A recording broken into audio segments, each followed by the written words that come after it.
अस्सलाम वालेकुम। आप देख रहे हैं SAK एकेडमी और आज की इस एपिसोड में हम लाए हैं Singh text book biology grade 9th chapter number 1 और इस चैप्टर का नाम है इंट्रोडक्शन टू बायोलॉजी। चैप्टर की तरफ बढ़ने से पहले दो अहम बातें जो मैं आपके साथ शेयर करना चाहता हूँ। पहली बात यह है कि इस वीडियो में हम कोशिश करेंगे कि हम कंप्लीट चैप्टर आपके सामने ला सकें और कम से कम वक्त में ला सकें ताकि वो तमाम स्टूडेंट्स जो कम वक्त में अपने चैप्टर को रिवाइज़ करना चाहते हैं उनके लिए इजी हो। नंबर 2, वो तमाम स्टूडेंट्स जो इस चैप्टर के नोट्स चाहते हैं तो इंशाल्लाह हम डिस्क्रिप्शन में कॉन्टैक्ट नंबर देंगे, आपको बिला मुआवजा इसकी सॉफ्ट कॉपी मिल सकती है। सो आए बढ़ते हैं अपने चैप्टर की तरफ। सबसे पहला टॉपिक है बायोलॉजी। बायोलॉजी क्या है? Biology is the study of life और लिविंग थिंग्स। लाइफ को पढ़ना या लिविंग थिंग्स को पढ़ना या लिविंग ऑर्गेनिजम्स को पढ़ना बायोलॉजी कहलाता है। लाइफ को पढ़ना या लिविंग ऑर्गेनिज्म को पढ़ना क्या कहलाता है? बायोलॉजी। याद रखें, लिविंग थिंग्स या लिविंग ऑर्गेनिज्म एक ही बात है। अब सवाल पैदा होता है कि लाइफ खुद क्या चीज़ है या लिविंग थिंग क्या चीज़ है। लिविंग थिंग्स के अंदर कुछ प्रॉपर्टीज़ होती हैं, कुछ खूबियाँ होती हैं। अगर वो किसी चीज़ में भी मौजूद हों तो वो चीज़, वो ऑब्जेक्ट, वो लिविंग कहलाती है या लिविंग ऑर्गेनिज्म कहलाती है, या हम ये कह सकते हैं कि उसके अंदर लाइफ मौजूद होती है। Number 1, digestion. डाइजेशन का मतलब होता है खुराक को छोटे टुकड़ों में तब्दील कर देना ताकि वो ब्लड वेसल्स के ज़रिए ब्लड तक पहुंच सके। खुराक को छोटे हिस्सों में तकसीम करना ताकि ब्लड वेसल से पास होकर ब्लड तक पहुंच सके। रेस्पायरेशन, बॉडी के अंदर ऑक्सीजन खुराक के साथ मिले और एनर्जी पैदा करे। मेटाबॉलिज्म, हमारी बॉडी के अंदर कुछ चीज़ें बनती हैं और कुछ चीज़ें टूटती हैं, तो ये जो तोड़ फोड़ का अमल है ये मेटाबॉलिज्म कहलाता है। मूवमेंट, हरकत करना। ग्रोथ, बढ़ना। डेवलपमेंट भी बेसिकली बढ़ने को ही कहते हैं, लेकिन इसमें जब स्पर्म और जाइगोट मिलता है, स्पर्म और एग मिलता है और जाइगोट बनाता है, तो उसके बाद सेल डिवाइड करते रहते हैं और मुख्तलिफ ऑर्गन डेवलप होते रहते हैं, तो इस स्टेज को हम डेवलपमेंट कहते हैं। एक्सक्रीशन, हमारी बॉडी के अंदर कुछ चीज़ें ऐसी होती हैं जिनकी ज़रूरत नहीं होती बॉडी को, और बॉडी को उसको निकालना पड़ता है। इस प्रोसेस को हम क्या नाम देते हैं? एक्सक्रीशन, यानी बॉडी से वेस्ट मटेरियल को बाहर निकालना। इरिटेबिलिटी, एनवायरनमेंट में अगर कोई चेंज आए तो लिविंग थिंग्स की प्रॉपर्टी होती है कि वो इस चेंज को पहले डिटेक्ट करते हैं और फिर उस चेंज के हिसाब से रिस्पॉन्स भी करते हैं। यानी एनवायरनमेंट में चेंज को डिटेक्ट करना और फिर उसको रिस्पॉन्स देना, इरिटेबिलिटी। रिप्रोडक्शन, तादाद बढ़ाना। नेक्स्ट टॉपिक है division and branches of biology. पहले हम डिवीजन पे बात करते हैं। 3 मेजर डिवीजन्स हैं: जूलॉजी, एनिमल्स की स्टडी; बॉटनी, प्लांट्स की study; and microbiology, micro organisms की स्टडी। माइक्रो ऑर्गेनिज्म का मतलब होता है ऐसी ऑर्गेनिजम्स, यानी ऐसी जिंदा चीज़ें जिनको हम अपनी आंखों से नहीं देख सकते, बहुत छोटे होते हैं साइज़ में, उनको माइक्रो ऑर्गेनिज्म बोलते हैं। और उन ऑर्गेनिज्म को देखने के लिए हम माइक्रोस्कोप का इस्तेमाल करते हैं। सो माइक्रोबायोलॉजी माइक्रो ऑर्गेनिज्म की स्टडी कहलाती है। अब हम आते हैं ब्रांचेस ऑफ बायोलॉजी की तरफ। मॉर्फोलॉजी, लिखा हुआ है एक्सटर्नल स्ट्रक्चर्स को पढ़ना। फॉर एग्जाम्पल, हम हार्ट लेते हैं और उसके बाहर साइज़ को देखते हैं, कलर को देखते हैं, शेप को देखते हैं, इसको हम कहते हैं मॉर्फोलॉजी। चूँकि एक्सटर्नल फीचर्स हैं, उन एक्सटर्नल फीचर्स को पढ़ना क्या कहलाता है? मॉर्फोलॉजी। यानी हार्ट को अगर हम सिर्फ बाहर से देखें तो ये मॉर्फोलॉजी कहलाती है। एनेटमी, अब हम जाते हैं हार्ट के अंदर, हार्ट को काट करके, सर्जरी करके अंदर से उनके पार्ट्स को देखना और उन पार्ट्स की क्या क्या क्या शेप है, क्या साइज़ है, क्या काम है, अंदर क्या क्या पार्ट्स मौजूद हैं, ये कहलाती है एनेटमी, यानी इंटरनल पार्ट्स को पढ़ना। सेल बायोलॉजी, सेल को पढ़ना एंड इट्स ऑर्गेनेलिज और ऑर्गेनेलिज को पढ़ना। ऑर्गेनेली का मतलब होता है पार्ट ऑफ सेल, यानी सेल के अंदर जो पार्ट्स हैं जिनका अपना अपना फंक्शन है उनको हम कहते हैं ऑर्गेनेली। तो ऑर्गेनेली को पढ़ना या सेल को पढ़ना सेल बायोलॉजी कहलाता है। हिस्टोलॉजी, जब एक जैसे सेल मिल लें और एक जैसा काम परफॉर्म करना शुरू कर दें, जैसे मसल्स होते हैं, हार्ट के मसल्स वो कॉन्ट्रैक्ट करते हैं और रिलैक्स करते हैं। बहुत सारे सेल्स होते हैं एक साथ कॉन्ट्रैक्ट करते हैं, एक साथ रिलैक्स करते हैं, तो ये टिश्यू कहलाता है। तो टिश्यू को पढ़ना क्या कहलाता है? हिस्टोलॉजी। फिजियोलॉजी, हमारी बॉडी के अंदर मुख्तलिफ ऑर्गन्स मौजूद होते हैं, उन ऑर्गन्स का क्या काम है, क्या जॉब करते हैं, क्या फंक्शन करते हैं वो ऑर्गन्स, इसको हम कहते हैं फिजियोलॉजी। मिसाल के तौर पर हार्ट क्या काम करता है? ब्लड को पंप करता है, तो इसको पढ़ना फिजियोलॉजी कहलाता है। टैक्सोनॉमी, लिविंग थिंग्स को नाम देना, उनकी ग्रुपिंग करना यानी क्लासेस बनाना, जिनकी खूबियाँ एक जैसी हों उनको अलग क्लास बनाना, जिनकी अलग अलग हो उनको अलग क्लास बनाना, ये कहलाता है टैक्सोनॉमी। यानी ग्रुपिंग करना, दर्जा बंदी करना अगर उर्दू में हम कहें, और उनको नाम देना, ये कहलाती है टैक्सोनॉमी। जेनेटिक्स, हमारी बॉडी के अंदर कुछ खूबियाँ वालिदैन से मिलती हैं, हमें मिलती हैं, बच्चों को मिलती हैं, उन खूबियों को बोलते हैं हेरिडेटरी कैरेक्टरिस्टिक्स या ट्रांसफरिंग ऑफ कैरेक्टर्स। क्या क्या खूबियाँ वालिदैन से बच्चों में ट्रांसफ़र हुई हैं उसको हम कहते हैं जेनेटिक्स। उसको पढ़ना क्या कहलाता है? जेनेटिक्स। यानी आप ये कह सकते हैं कि हेरिडिटी कैरेक्टरिस्टिक्स को पढ़ना क्या कहलाता है? जेनेटिक्स। डेवलपमेंटल बायोलॉजी, जब एक और स्पर्म मिले तो जाइगोट बन जाता है, यानी ये बिल्कुल इनिशियल स्टेज होती है लाइफ की, किसी भी लिविंग थिंग्स की शुरू की स्टेज होती है, बनती ज़िंदगी यहीं से स्टार्ट हो जाती है। सो उसको हम कहते हैं एम्ब्रियो, और एम्ब्रियो की स्टडी क्या कहलाती है? डेवलपमेंटल बायोलॉजी या एम्ब्रियोलॉजी भी कहते हैं। एनवायरमेंटल बायोलॉजी, लिविंग और नॉन लिविंग का आपस में क्या इंटरेक्शन है। फॉर एग्जांपल एक फ़िश, एक मछली एक तालाब में रह रही है, वहाँ पर लिविंग थिंग्स भी हैं और नॉन लिविंग थिंग्स भी हैं। लिविंग में जैसे फ़िश है, फ्रॉग्स है, कुछ प्लांट्स भी हो सकते हैं, जबकि नॉन लिविंग में वहाँ वाटर है, सॉयल है, एयर है। तो ये बहुत सारी चीज़ें जो कि लिविंग है और नॉन लिविंग है, इन दोनों को एक साथ पढ़ना क्या कहलाता है? Environmental biology. पैलिएंटोलॉजी, कुछ लिविंग थिंग्स ऐसी थीं जो कि पुराने ज़माने में मौजूद थीं लेकिन अब मौजूद नहीं हैं, उनकी सिर्फ बॉडीज़ मौजूद हैं, जैसे डायनासोर है, उनको हम कहते हैं फॉसिल्स। तो फॉसिल की स्टडी क्या कहलाती है? पैलिएंटोलॉजी।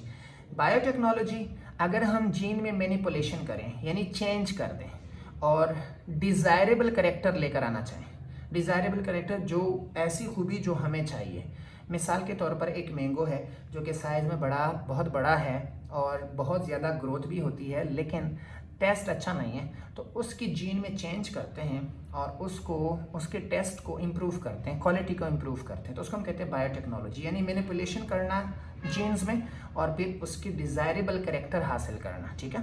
सोशियो बायोलॉजी, लिविंग थिंग की सोशल बिहेवियर को, वो दूसरे लिविंग थिंग के साथ और आपस में क्या बिहेव करते हैं, इसको हम कहते हैं सोशल बिहेवियर को पढ़ना, socio biology.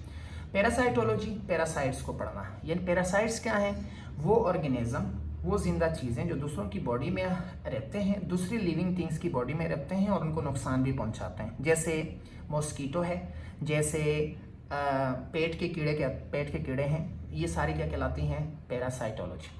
Pharmacology, study of action of drugs की स्टडी करना। एक ड्रग यानी एक दवाई, एक मेडिसिन जो हम बॉडी में अंदर एडमिनिस्टर करते हैं, बॉडी में दाखिल करते हैं, वो अंदर क्या क्या काम करता है, कैसे काम करता है, इसको हम कहते हैं pharmacology. Molecular biology, organic molecules को पढ़ना। हमारी बॉडी और सेल जो है किसकी बनी होती है? मॉलिक्यूल्स की बनी होती है। उन मॉलिक्यूल्स को हम क्या नाम देते हैं? Organic molecules. Like protein, carbohydrate, lipids, ये सारी चीज़ें क्या कहलाती हैं? Organic molecules. इनको पढ़ना क्या कहलाता है? Molecular biology.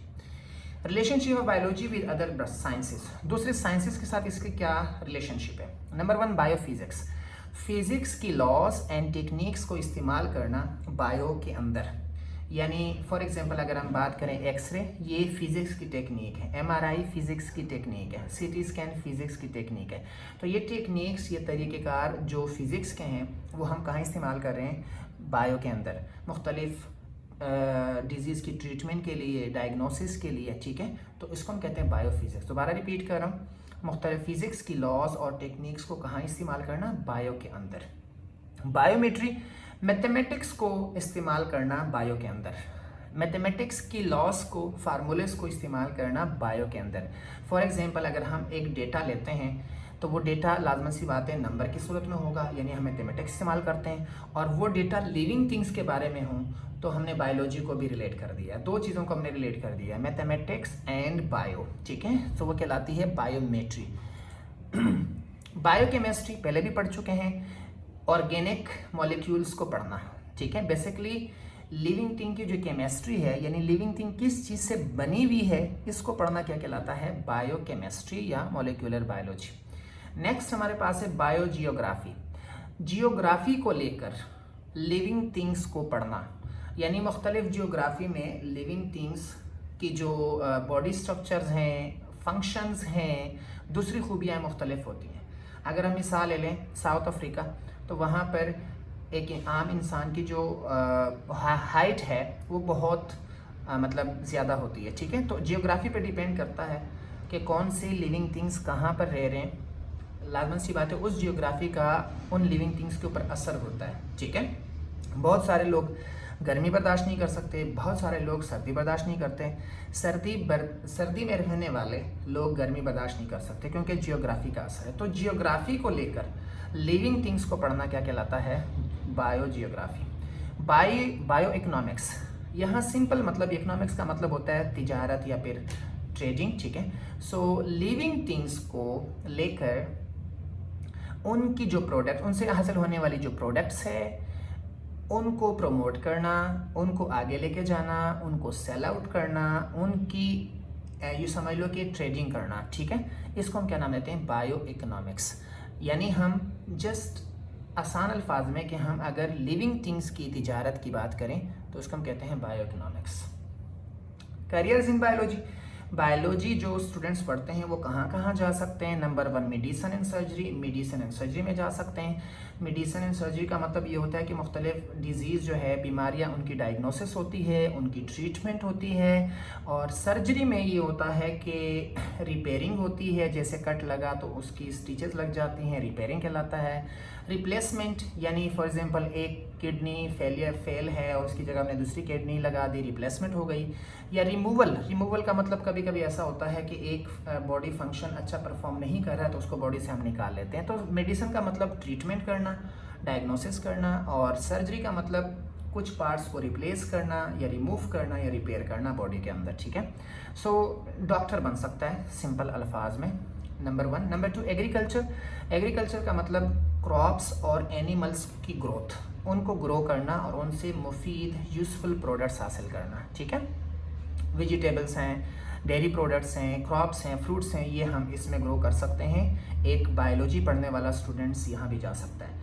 हॉर्टिकल्चर का मतलब होता है सिर्फ प्लांट्स और इनके प्रोडक्ट्स को ग्रो कर देना, जैसे वेजिटेबल्स को ग्रो कर देना, मुख्तलिफ मैंगो फार्म्स ग्रो कर देना, डिफरेंट फ्रूट्स के फार्म्स को ग्रो कर देना, तो ये कहलाता है हॉर्टिकल्चर। अच्छा, एग्रीकल्चर में ये फ़र्क है कि वहाँ हम एनिमल्स को भी मिसाल के तौर पर स्टडी करते हैं, उनको भी ग्रोथ करते हैं, माल मवेशी, ठीक है। और हॉर्टिकल्चर में सिर्फ हम प्लांट्स यानी वेजिटेबल्स को ग्रो करते हैं। फॉरेस्ट्री, जो मौजूदा न्यू फॉरेस्ट लगाना, नए जंगलात लगाना, और जो मौजूदा जंगलात है एज वेल एज प्रिजर्वेशन, जो मौजूदा जंगलात है उनकी प्रिजर्वेशन कर देना, ठीक है। उनकी मिसाल के तौर पर देखभाल करना ताकि कोई मिसाल उनको नुकसान ना हो, कोई काटे नहीं।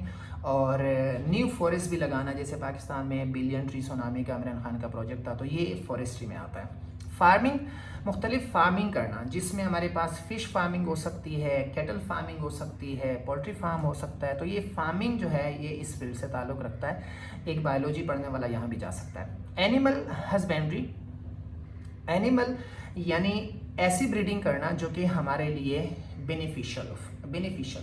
फॉर एग्जांपल आपने सुना होगा फार्मी जो काउस हैं, ठीक है, इनकी ग्रोथ करना, ठीक है, ताकि ज़्यादा से ज़्यादा मिल्क की प्रोडक्शन हो, ठीक है। फिशरीज, फ़िश की क्वालिटी और क्वांटिटी को इम्प्रूव करना, ठीक है। क्वालिटी मतलब क्वालिटी कि वो अच्छा है या बुरा है, इसको हम क्वालिटी कहते हैं, किस किस्म का है। क्वांटिटी तादाद, यानी दोनों चीज़ें बढ़ाना, क्वालिटी भी बढ़ाना और उनकी खूबियों को भी बढ़ाना और क्वांटिटी यानी तादाद को बढ़ाना, ये कहलाता है फिशरीज, यानी फ़िश की क्वालिटी और क्वांटिटी को बढ़ाना। बायोटेक्नोलॉजी पहले पढ़ चुके हैं, जीन के अंदर मैनिपुलेशन करना, चेंज करना, ताकि हमें डिज़ायरेबल करेक्टर मिले, जो हम चाहते हैं, जो करेक्टर हमें चाहिए। फॉर एग्जांपल आजकल ये भी हो सकता है कि इवन नए पैदा होने वाले बच्चों में भी डिज़ायरेबल करेक्टर किए जाते हैं। मिसाल के तौर पर ब्लू आइज़ किसी को चाहिए तो इनके बच्चों में जीन में चेंज करके इनको मतलब ब्लू आइज़ के बच्चे लाए जाते हैं, ठीक है। कंट्रीब्यूशन ऑफ मुस्लिम साइंटिस्ट, सबसे पहले जाबिर बिन हयान है, केमिस्ट्री की फील्ड में बहुत काम किया, कई बुक्स लिखी, लेकिन दो अहम बुक्स हैं जो हमें याद रखने की ज़रूरत है, अल नबातात यानी प्लांट्स और अल हैवान यानी एनिमल्स को पढ़ना। उन्होंने दो इंपॉर्टेंट बुक्स लिखी, सिर्फ हमें ये याद रखने की ज़रूरत है। अब्दुल मालिक अस्मी, इन्होंने बहुत सारी बुक्स लिखी थी, जैसे अल खेल हॉर्स के बारे में, अल इबल कैमल्स के बारे में, अल शात शीप्स के बारे में, अल वहूश विल्ड एनिमल्स यानी जंगली जानवरों के बारे में लिखी, और फाइनली ह्यूमन बॉडी के बारे में लिखी खलकुल इंसान। तो इनकी बुक्स हमें याद रखने की ज़रूरत है, अल खेल, अल इबल, अल शात, अल वहूश, खलकुल इंसान। अबू अली सीना, ये फाउंडर ऑफ मेडिसिन, उन्होंने बहुत सारी मेडिसिन बनाई थी, जो कि वेस्ट में उसको एविसिना के नाम से भी जाना जाता है। उन्होंने कई डिजीज़ जैसे ट्यूबरक्लोसिस, मेनिंजाइटिस, इन्फ्लेमेशन। ट्यूबरक्लोसिस सीने की एक अहम बीमारी होती है, बहुत मशहूर बीमारी है, ख़तरनाक बीमारी है, एक बैक्टीरिया की वजह से होती है। मेनिंजाइटिस, इसको गर्दन तोड़ बुखार भी कहते हैं। और इन्फ्लेमेशन का मतलब होता है सूज जाना, किसी बॉडी पार्ट्स का साइज़ बढ़ जाना, ठीक है, स्वेल कर जाना, इसको हम कहते हैं इन्फ्लेमेशन। इसके अलावा उन्होंने मैथमेटिक्स में भी काम किया, एस्ट्रोनॉमी में भी काम किया, फिज़िक्स, एस्ट्रोनॉमी यानी दूर की बॉडी जैसे चांद और सूरज वगैरह को पढ़ना, फिज़िक्स, पैलियंटोलॉजी और म्यूज़िक में भी काम किया है। अब इम्पोर्टेंट टॉपिक है लेवल ऑफ ऑर्गेनाइजेशन। मुख्तलिफ लेवल्स ऑफ ऑर्गेनाइजेशन। ऑर्गेनाइजेशन का मतलब होता है तरतीब देना, किस तरह से दो या दो से ज़्यादा चीज़ें मिलती हैं और एक नई चीज़ बनती हैं, और फिर किस तरह से वो नई चीज़ें आगे मज़ीद नई चीज़ों को बनाते हैं, तो इसको हम कहते हैं ऑर्गेनाइजेशन। तो सबसे पहला जो लेवल है वो एटॉमिक लेवल है। याद रखें, पुरानी केमिस्ट्री की अगर हम बात करें तो सबसे छोटा पार्टिकल एटम है, लेकिन बाद में पता चला कि नहीं, इस एटम के अंदर भी पार्टिकल्स होते हैं छोटे छोटे, जैसे इलेक्ट्रॉन, प्रोटॉन और न्यूट्रॉन वगैरह। तो सबसे पहली बात अगर हम याद रखना चाहें, जो सबसे छोटी चीज़ है वो है सब एटॉमिक पार्टिकल्स। ये सब एटॉमिक पार्टिकल्स जब मिलते हैं तो फिर क्या बनते हैं, एटम्स। और एक जैसे एटम्स मिलेंगे तो क्या बनाएंगे, एलिमेंट्स। दोबारा मैं रिपीट कर रहा हूँ, सब एटॉमिक पार्टिकल्स मिलेंगे तो बनेगा एटम, और एक जैसे एटम्स मिलेंगे तो बनेगा एलिमेंट। अगर एनिमल्स की बात करें, हमारी बॉडी की बात करें, इसमें हमारे पास 6 इंपॉर्टेंट एलिमेंट्स मौजूद हैं, जिसमें carbon, hydrogen, nitrogen, sulphur and phosphorus मौजूद है, ठीक है। ये 6 इंपॉर्टेंट एलिमेंट्स हैं जो कि लिविंग थिंग की बॉडीज़ में मौजूद हैं। मॉलिक्यूलर लेवल ऑफ ऑर्गेनाइजेशन, जब एलिमेंट्स बने, यानी सबसे पहले क्या था, सब एटॉमिक पार्टिकल्स, उसके बाद था एटम, और एटम के बाद था एलिमेंट्स। अब एलिमेंट्स जब मिलते हैं तो क्या बनता है, मॉलिक्यूल्स। लेकिन चूंकि हम लिविंग थिंग की बात कर रहे हैं तो उन मॉलिक्यूल्स को हम क्या नाम देंगे, बायोमॉलिक्यूल्स, ठीक है। चूंकि लिविंग थिंग की बॉडी के अंदर है, इसलिए हमको क्या कहते हैं, बायोमॉलिक्यूल्स। ये बायोमॉलिक्यूल्स बेसिकली 2 किस्म के होते हैं, एक माइक्रोमॉलिक्यूल्स और दूसरा मैक्रोमॉलिक्यूल्स। माइक्रोमॉलिक्यूल्स का मतलब ये होता है छोटे मॉलिक्यूल्स, और मैक्रोमॉलिक्यूल्स का मतलब होता है बड़े मॉलिक्यूल्स। छोटे मॉलिक्यूल्स की बात अगर हम करें तो glucose, amino acids, fatty acid, ये माइक्रो मॉलिक्यूल्स होते हैं। माइक्रो इसलिए कहते हैं कि ये मिलेंगे और एक बड़े मॉलिक्यूल बनाएंगे, तो उनको हम कहते हैं माइक्रो मॉलिक्यूल्स। जबकि कार्बोहाइड्रेट्स, प्रोटीन्स और लिपिड्स जो हैं ये कहलाते हैं मैक्रो मॉलिक्यूल्स। मैक्रो मॉलिक्यूल्स यानी ये माइक्रो मॉलिक्यूल से मिलकर बने हैं। ये बड़े मॉलिक्यूल्स हैं, बहुत ज़्यादा मॉलिक्यूलर वेट होता है इनका, ठीक है। जबकि माइक्रो मॉलिक्यूल जो है इनका मॉलिक्यूलर वेट कम होता है। सेलुलर लेवल ऑर्गेनाइजेशन, ये माइक्रो मॉलिक्यूल्स और मैक्रो मॉलिक्यूल्स मिलेंगे तो फिर एक सेल बनाएंगे। सेल क्या चीज़ है, cell is the basic unit of living organism, यानी हमारी बॉडी में ये वो छोटा सा स्ट्रक्चर है जो कि जिसके अंदर ज़िंदगी की तमाम प्रॉपर्टीज जो हमने स्टार्टिंग में पढ़ी थी वो मौजूद होती है, यानी डाइजेशन भी होती है, रिस्पायरेशन भी होती है, एक्सक्रीशन भी होती है, ठीक है। सो ये सारी चीज़ें उस सेल के अंदर मौजूद होती है। बेसिक यूनिट है, यानी यहीं से लाइफ हमारी स्टार्ट होती है, ठीक है। टिश्यू, एक जैसे सेल जब मिलेंगे, सिमिलर टाइप ऑफ सेल लिखा हुआ है, मिलेंगे और एक साथ काम करेंगे, ठीक है, ग्रुप बनाएंगे, उसको हम कहते हैं टिश्यू। सिमिलर सेल होंगे और मिलकर एक ग्रुप बनाएंगे, इसको हम क्या नाम देते हैं, टिश्यू। ऑर्गन, डिफरेंट टिश्यू मिलेंगे और एक ऑर्गन बनाएंगे, ठीक है। डिफरेंट टिश्यू, दोबारा पढ़ रहा हूं, सेल्स मिलेंगे तो टिश्यू और टिश्यूज मिलेंगे तो ऑर्गन। याद रखें, ऑर्गन के अंदर टिश्यू जो होंगे वो डिफरेंट टिश्यू होंगे, एक किस्म के टिश्यू नहीं होंगे। और डिफरेंट ऑर्गन्स मिलेंगे तो फिर बनेगा ऑर्गन सिस्टम। अगर हम एक सेल की बात करें, फॉर एग्जांपल एक सेल है, सेल ने क्या बना दिया, टिश्यू, टिश्यू ने क्या बनाया, ऑर्गन, ऑर्गन्स मिलकर क्या बनाएंगे, ऑर्गन सिस्टम।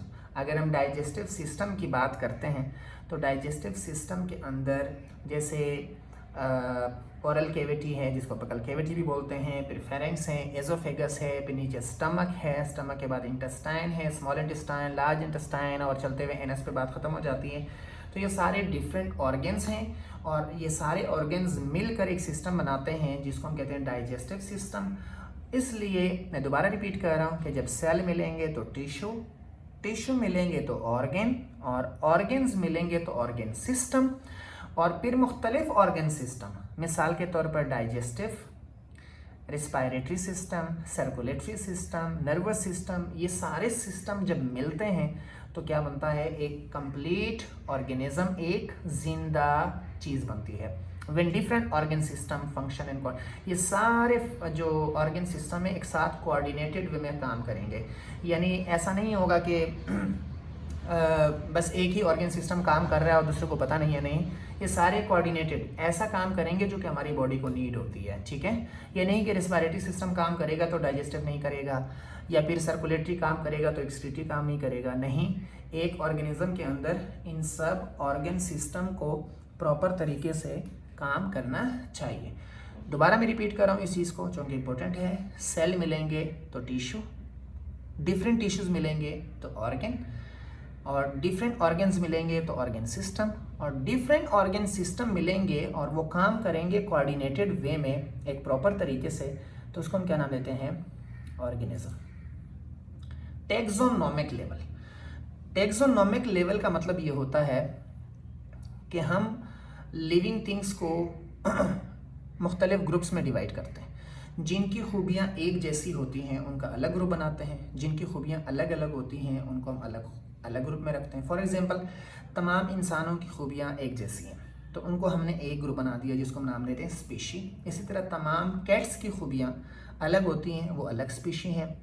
तमाम सनफ्लावर्स जो हैं वो अलग स्पीशी हैं। अब सवाल होता है कि स्पीशी क्या चीज़ है। स्पीशी वो ग्रुप है जिनकी बहुत सारी मॉर्फोलॉजिकल, जो मॉर्फोलॉजी का मतलब होता है जो बाहर से नज़र आते हैं, मॉर्फोलॉजिकल बहुत सारी प्रॉपर्टीज़ इनकी एक जैसी होती हैं, और ये इंटरब्रीड करके, यानी आपस में सेक्सुअल इंटरकोर्स करके बच्चे पैदा कर सकते हैं। प्रोड्यूस फर्टाइल ऑफस्प्रिंग, फर्टाइल का मतलब ये होता है कि वो मज़ीद आगे मज़ीद तादाद बढ़ा सकें, मज़ीद बच्चा पैदा कर सकते हैं।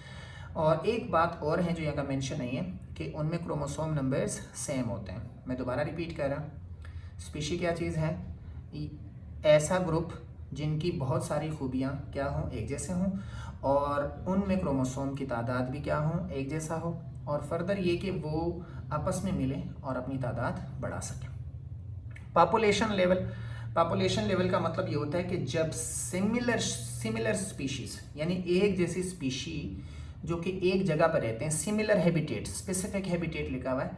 स्पेसिफिक हैबिटेट का मतलब होता है जो एक जगह रहते हैं, इसको हम कहते हैं पॉपुलेशन। फॉर एग्जांपल, एक स्कूल है, उसमें जो इंसान रह रहे हैं वो क्या कहलाता है, पॉपुलेशन। जस्ट एक स्पीशी की बात कर रहे हैं। एक जंगल है, उस जंगल में जो लॉयंस रह रहे हैं वो क्या कहलाता है, लॉयंस की पॉपुलेशन, ठीक है।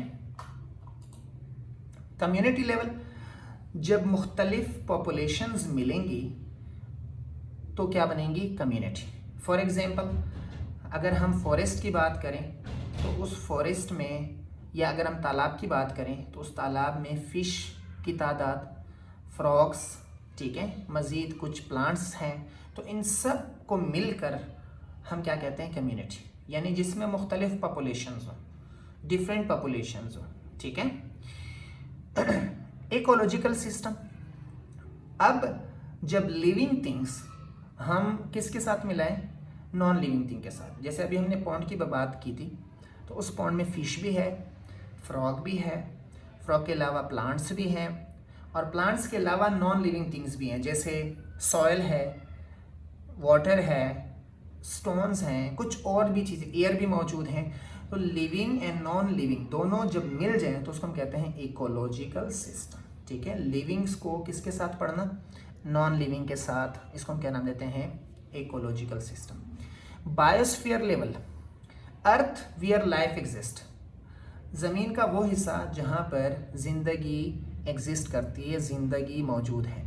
याद रखिएगा कि अगर हम ज़मीन से बहुत ऊपर हाइट पे चले जाते हैं तो वहाँ भी लाइफ पॉसिबल नहीं है, और अगर ज़मीन के बहुत नीचे हम चले जाएं तो भी पॉसिबल नहीं है। ज़मीन का जो ऊपरी हिस्सा है जिस पे हम रह रहे हैं, इसको हम क्या नाम देते हैं, बायोस्फीयर। आगे है मस्टर्ड प्लांट। मस्टर्ड प्लांट क्या है, इसको हम कहते हैं, साइंटिफिक जो नाम है वो नाम है ब्रासिका कैम्पेस्ट्रिस, आम ज़बान में इसको हम सरसों बोलते हैं। मल्टी सेलुलर, यानी इसकी बॉडी एक से ज़्यादा सेल से बनी हुई है, विंटर सीजन में ये ग्रो करता है। अच्छा, इसको हम वेजिटेबल और ऑयल के जो है ऑयल इसका इस्तेमाल कर सकते हैं, और वेजिटेबल के तौर पर भी इस्तेमाल करते हैं। 1 to 1.5 मीटर इसकी हाइट होती है, और इसके दो पार्ट हैं basically, vegetative part and reproductive part. Vegetative part का मतलब वो हिस्से जो रिप्रोडक्शन में हिस्सा नहीं लेते, जो तादाद में हिस्सा नहीं लेते। आप आसानी से याद रख सकते हैं कि वो हिस्से जो कि सीड नहीं बनाते वो कहलाते हैं वेजिटेटिव पार्ट, जिसमें शामिल हैं रूट एंड स्टेम वगैरह। जबकि रिप्रोडक्टिव पार्ट वो पार्ट होता है जो कि सीड बनाता है, ठीक है, जो कि अपनी तादाद बढ़ाने में आगे पार्टिसिपेट करता है, ठीक है। और जो फ्लावर है वो रिप्रोडक्टिव पार्ट है। फ्लावर रिप्रोडक्टिव पार्ट का मतलब क्यों है कि वहाँ पर सीड बनेंगी और वही सीड आगे जाकर मज़ीद फ्लावर्स, मज़ीद पौधे ग्रो करने का बायस बनेंगे, ठीक है। सो वेजिटेटिव पार्ट जो कि रिप्रोडक्शन में हिस्सा नहीं लेते, और रिप्रोडक्टिव पार्ट जो रिप्रोडक्शन में हिस्सा लेते हैं। Each flower is yellowish in colour, yellowish colour में होता है, ठीक है। Frog Rana tigrina scientific name है, मल्टी सेलुलर है, both water and as well as plant में भी, ज़मीन में भी रहता है और पानी में भी रह सकता है, ठीक है। दो हिस्सों में डिवाइड करते हैं इसकी बॉडी को, हेड एंड ट्रंक, ठीक है। उसके अलावा कह रहे हैं कि देयर इज़ नो नेक, नेक मौजूद नहीं होती। कई किस्म के टिश्यूज इनके अंदर मौजूद हैं, epithelial, glandular, muscular, nervous tissue मौजूद हैं। और उसके बाद ये कहाँ पर मौजूद हैं, उन्होंने इसके कुछ एग्जांपल्स दिए हैं, तो ज़्यादा इंपॉर्टेंट नहीं है। अमीबा ये एक यूनिसेलुलर ऑर्गेनिज्म है जो कि कहाँ पाया जाता है, पानी में, ठीक है, तालाबों में, और जो पानी कड़ा होता है स्टेगनेंट वाटर उसमें पाया जाता है। 0.2 मिलीमीटर है और इरेगुलर इन शेप, इसकी शेप चेंज होती रहती है, ठीक है। अच्छा, जो आउटर साइटोप्लाज्म है वो क्लियर होता है और ट्रांसपेरेंट होता है, जिसको हम कहते हैं एक्टोप्लाज्म, और जो इनर पार्ट ऑफ साइटोप्लाज्म है उसको हम कहते हैं एंडोप्लाज्म, ठीक है। आखिर में इनके जो है डिफरेंट फॉल्स फुट होते हैं। फॉल्स का मतलब जूटे पाँव, जूटे पाँव का मतलब ये होता है कि कभी इसका एक पाँव एक तरफ निकलता है, फिर दूसरी तरफ निकलता है, फिर वो वाला वापस आ जाता है, ठीक है। उनको कहते हैं सीडोपोडिया।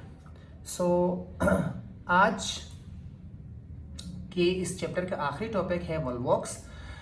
वॉल्वॉक्स हमारे पास है पॉलीफाइलेटिक, यानी जिसके मैनी एंसेस्टर्स हों। मैनी एंसेस्टर का मतलब कुछ साइंटिस्ट कहते हैं कि ये फलाने लिविंग थिंग से बन के आया, और कुछ कहते हैं फलाने लिविंग थिंग से बन के आया, तो उसको हम कहते हैं मैनी एंसेस्टर्स, ठीक है। ये बेसिकली ग्रीन अलजी है, ठीक है, जिसकी फैमिली है वोल्वोकेसी, ठीक है, वोल्वोकेसी से ताल्लुक़ रखता है। और ग्रीन अलजी लिविंग थिंग की एक किस्म है, ठीक है।